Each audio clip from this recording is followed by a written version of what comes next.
今天说书的内容是史上第一炸。看起来这个帽子像是清朝产物。没错，他就是赫赫有名的大太监李莲英，李公公，小李子。在呢。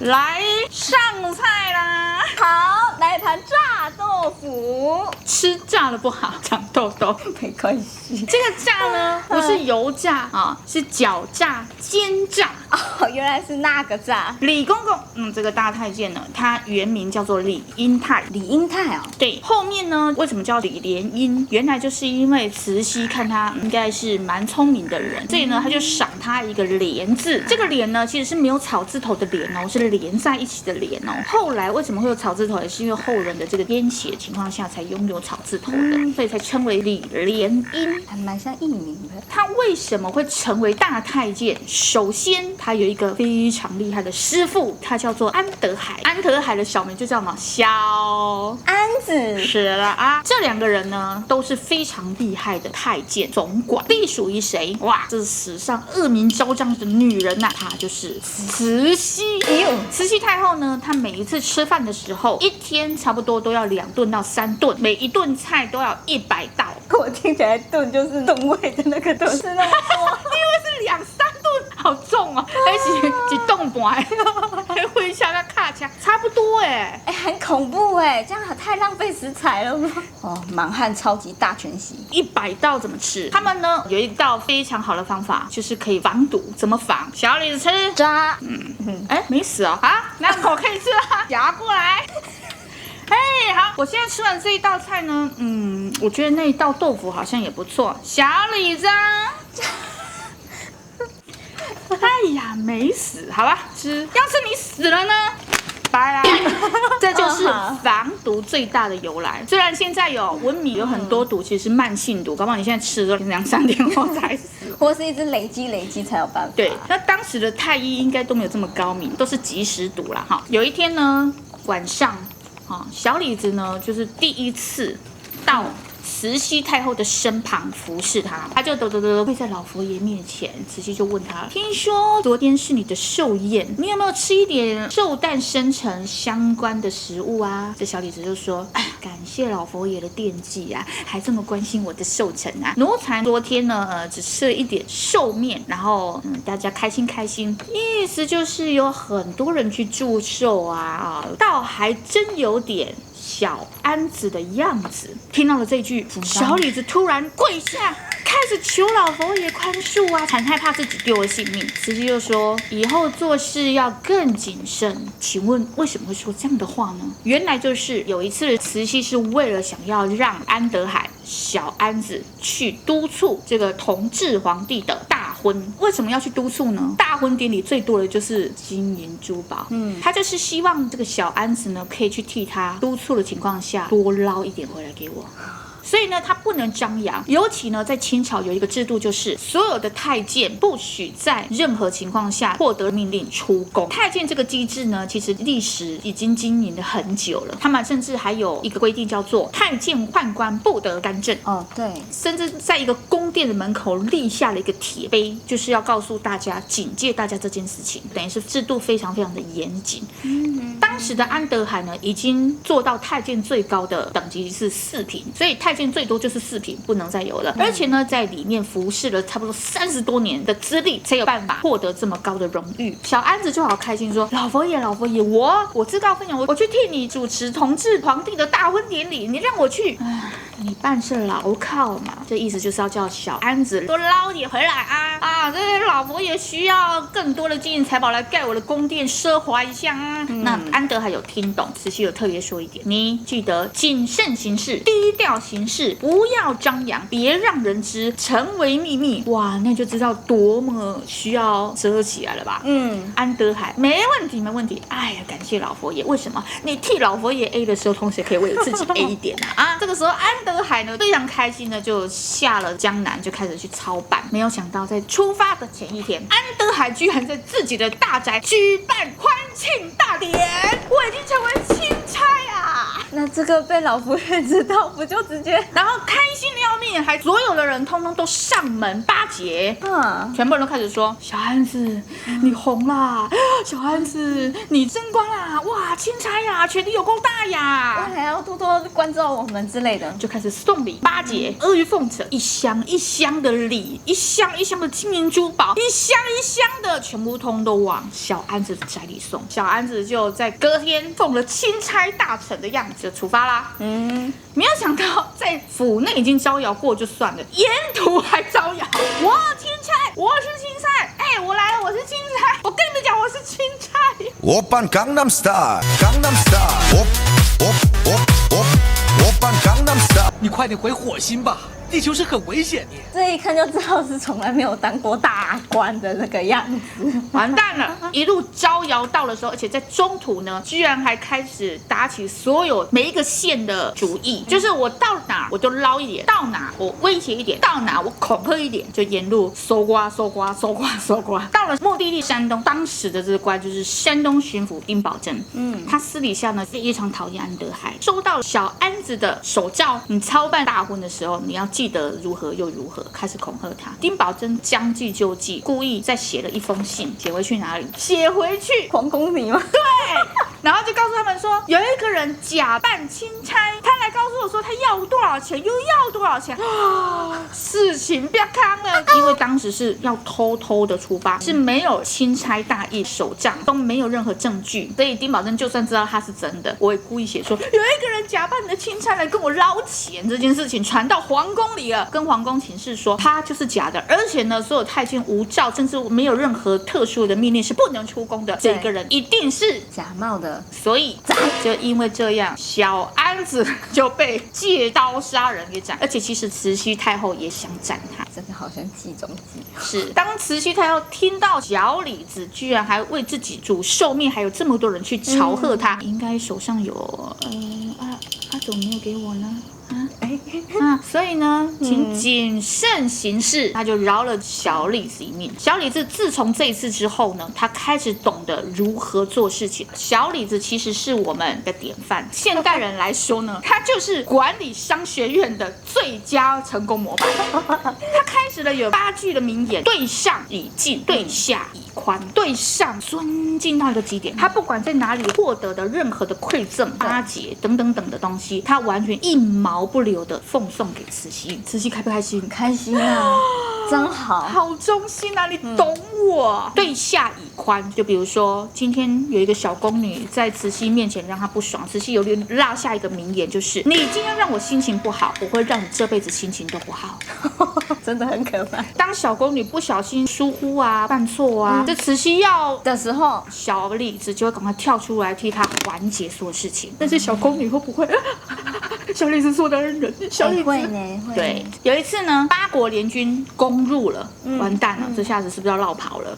这绕跑的情况下非常之仓促，慈禧只顾自己，大家疯狂的只宽个点名件而已。那皇帝嘞，他带光绪逃的时候，他完全没有在理他的，居然来不及带衣服，你就会冷死了。不理他，反正我好就好了，反正我温暖就好了，反正我吃我有喝我有的享受就好了，反正我只要把你拉着带着跑，大家就一样还会把我奉为就是最高的，所以我就是把你拉着跑就好了。这个时候呢，皇帝居然躲在逃难的房间墙壁的角落，在那里抖，因为他完全没有衣服可以穿。李莲英就进了那个房间，看到堂堂的一国之君居然躲在那，冷得要死。他把自己的披风拿下来，盖在皇帝身上，让他取暖，然后自己冷。后来这个皇帝也有说，要是没有李莲英，就没有今天的我。就连那个珍妃啊，被拉下井的时候，为什么会被拉下井，也是被慈禧给杀掉的。珍妃被拉下井之前，还嚷嚷着喊说：“小李子救命！”所以你看，小李子有得到多少主子们的信任。还有一个事件，有一天慈禧太后在听戏，听着，哇，就是这个女演员实在演太好了，太棒了，赏赏什么呢？你开口，你要求的我就可以赏。这个演员就告诉他，小的不敢要太多只要老佛爷您赏一个字给我就好了。开心啊！你却没跟我要钱，只要要字啊，太懂我了。写，我赏你一个福字，福知道啦。本来很开心哦，完蛋了，为什么？因为福呢其实是士字旁，慈禧写成一字旁多了一个点儿，完蛋了。女演员要收也不是，因为收了就会代表说慈禧所赏的字如果挂在家里，让各个人来朝圣，就代表慈禧写错字，慈禧不认得字，会变成是被嘲笑的一个。对，那不收，老佛爷赐了，你敢不收吗？这时候慈禧也发现，我写错字了，怎么办？怎么办？我这时候说我不要赐给你也不行，赐给你，你到时候把我宣扬出去。还好小李子在旁边看到了，他就立马替演员解围，也替老佛爷解围。他说这一幅字呢，其实是老佛爷写给自己的，因为只有老佛爷比任何人更有福，才会多了一个点，所以你们任何人都没有资格获得它开心收回来。有一次呢，太监请假是可以回家的，可是手续很复杂，都要一个一个这样上报，所以就会开假条。那假条上面就有写说一定要准时到，如果没有就按逃跑处理。有一个小太监呢，因为母亲生病了，所以请假回家，结果逾期未归首领太监就要处决了。李莲英知道之后，居然直接宽限他3天。果然在第3天的晌午，那个小太监回来了。延期的原因就是说因为有暴风雨来，所以他没办法度过。李莲英救那个小太监一命，真的是很会做人呢。小李子厉害了吧？超厉害。所以呢，在任何的情况下，他都有办法让大家和平相处，跟保住大家的性命，和获得慈禧的疼爱，以及他长得很丑，慈禧太后非常非常疼爱他，因为他觉得他没有强大的背景、家族什么的，他就可以让他有安全感。这时候我们要追溯了，为什么小李子会入宫成为太监？这就是一件倒霉的事情哦。李莲英呢，他们家有5个兄弟，爸爸是一个皮货商人。有一次，他的阿公回到了家乡，想说给大家开心一下，大家终于团聚了。结果我们就要出门采办，怎么知道呢？这个李莲英不小心跌倒，撞到自己的膝盖，大家都以为这是克兄娘摩擦啦，没有看医生就回家了这样。怎么知道那个膝盖越来越瘸，都不会好，甚至画了一个大脓包，越来越严重了。爸爸、爷爷妈妈开始带他到处去求医，做郎中就说你真没有求，就走看到铁口直断又可以卖膏药的算命师傅，来我看看，你这个不难医，但是呢有2个状况，你的命，我看一下你的手掌，你这呢1要么就是要出家为和尚6根清净，2就是要入宫成太监晋升。这时候爸爸完全没有在信的，然后他就给了他一副药，就跟他说，要是医好了不用感谢我，不用给我钱，要是医不好了也不要骂我，他们也是死马当活马医。好死不死医好了所以呢他就被爸爸送进去当太监晋升了。这个晋升呢是很厉害的一个仪式啦，大家自己去查就有了这个仪式之后呢，他就成为了太监，但是他只是单纯一个小太监，小到又不行，他也不是很在意，其实根本也没想要升官，就是一直很谨慎的过日子。没有想到就让他熬，因为做事非常的谨慎，得到安德海的赏识。所以安德海后来呢，只要慈禧交代的其他的事项，他第一个首先就是让小李子去办。小李子有办好了也是安德海的功劳，小李子办不好就是小李子的错，因为他有够谨慎，所以后来安德海给他的任务他都有达成。结果呢他就慢慢升官，他是唯一一个在20多岁的时候就升到4品官的人，很厉害嘞。更夸张的是，他居然之后超越了师父，让慈禧太后加官进爵，成为最高等级的2品顶戴。2品顶戴是什么？大臣是肱骨之臣，是军功之臣。那他这样可以上朝吗？他不能上朝因为他还是太监，他不能干政。但事实上他已经干了很多政了还有一个事件，小安子小李子居然很瘦小，为什么呢？因为他长期呢跟在慈禧的旁边，饱受非常多的精神摧残，为了谨言慎行，又奉送上所有的金银，所以他根本就是超瘦小。瘦小的情况下有一个好处，他怎么维持他的生存之道，就是偷听墙角怎么偷听呢？你要知道以前的宫殿的柱子有多粗壮，撑起这么大的宫殿真的是有够粗壮，刚好对他的身形有非常大的地形好处。有一次呢，他不小心听到2个太医在统治皇帝的门口讨论说怎么办啊，这个皇帝呢其实得的是花柳病好，那怎么样去针对药去下什么呢？2个人在研究这个药方小李子在外面听到了他就想怎么办呢？这件事情要不要跟慈禧太后说呢？同治呢是慈禧太后的亲生儿子这样好了，我来测试一下这个老佛爷的心。老佛爷他觉得啊，应该谨慎一点，为了这个皇帝的健康着想，我们应该要请太医来问话，针对病情来对症下药，我们就可以好好的把皇帝的病给治好。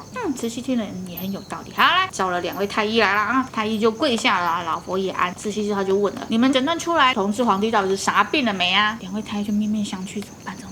发抖。要不要讲真的还是？他们就看着小李子，小李子说他知道机会了。启禀老佛爷，这么看来，皇帝呢应该就是得的是花柳病。2个太医就对，花柳病。慈禧太后就说：“你们确定是花柳病吗？再好好说一次。”小李子说了：“太后，还有这个奴才讲错，应该是得天花。”天花，2个太医就立马看了小李子，对，是天花。慈禧太后说：“既然是天花，就要好好医治，懂吗？”他就让那2个太医一直开天花药去医花柳病，导致这个同治皇帝呢越来越严重。这时候最可怜的就是他的老婆。至于他的老婆是谁呢？下一集再跟大家做讲解，非常心酸啊。其实呢，慈禧太后是巴不得他儿子赶快死怎么会有这样的心情呢？因为同治皇帝呢做了一件让老佛爷不开心的事吗？慈禧太后她就是专权到同治皇帝长大了，那皇帝就会有自己的思想，他们就会希望自己的政权要把持在自己手里，当然就希望你赶快早点死啊，我可以再弄一个小皇帝来啊。这个情况下，大家就开始用天花病医他，医到同治而死。这2位太医呢，就因为这样而间接的被小李子给救了。二来，小李子又因为这样得到了慈禧太后的心，厉害了吧？真厉害！依照这种种事件，他就是真的非常成功。他也是唯一一个能死在慈禧太后之后的人。慈禧太后死的时候，他最害怕的一件事情就是陪葬，因为慈禧太后太依赖他了，太喜欢他了。那他也希望自己100年之后，小李子也可以永远陪在他身边。所以小李子非常的聪明，他就写了一封信，先去跟慈禧太后说他生病了等等的，然后让慈禧太后觉得好了，没有关系，你这阵子就放个长假。后来等慈禧100年的时候，他也非常的聪明，他很担心说，如果这些人即位了，隆裕太后会报仇，这个皇帝也会对自己报仇。这个是宣统皇帝，他在第100天的时候，跟隆裕太后上了一道辞呈。皇太后最痛恨的人就是李莲英，为什么？因为宣统皇帝的爸爸跟慈禧太后是敌对的，他要退位的情况下，他就送上了一堆的金银珠宝。那隆裕皇太后当时觉得太好啦，反正 OK 啊，你已经对这个政权没有任何的欲望啦，甚至你又拿那么多钱收买我啦 ，OK， 走吧，小李子就可以安然的全身而退，他就开始到处躲，因为小李子当时呢很富裕嘛，对不对？所以他就已经在各处买房子，这就是一人得道鸡犬升天，但是一人得衰就全家再见。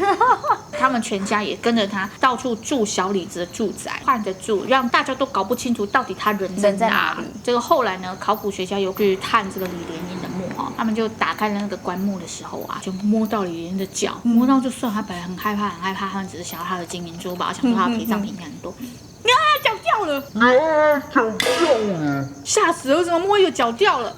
里面没有脚，全是塞满了稻草跟棉花。那人呢？那继续往上摸好了，这个脚啊、身体啊，全部都稻草跟棉花，那可能就是这个李公公太厉害了，他应该造了一个假墓，怕人家盗墓吧。所以就继续摸，再往上摸到一个人头嘛，他就觉得这个应该是假人头。那个皮怎么是真的？哇，就是真的人头，吓死了！也就是说，那真的是李莲英的墓，只是他的身体去哪里了？怎么是假的？有很多人猜测，因为这个考古之后还是没有办法找到为什么他只剩下头，这算是一个悬案。当时的考古器材、拍摄录影啥，没有到那么顶级。对，当时就只知道他只剩一颗头颅。也有人猜测有几个事件，他搞不好是后来被杀死，有人后来被毒死了之类。他是2年后他才死掉的。到底为什么会这样？听说是因为他有一次在宅里面收到了这个书信之类的吗？对，这个书信呢，居然还跟袁世凯的亲信合在一起联名的，可能就是政权的转移，所以又找到他身上了这样。所以这有很多人的猜测说，那个头，只是如果你要杀他，你应该是留下头，然后是变成只有身体。这个就是一个悬案了。咱们的李莲英故事就如此的精彩。他的一生真的很精彩，对，堪称职场最成功的模板。我也想要这么厉害啊！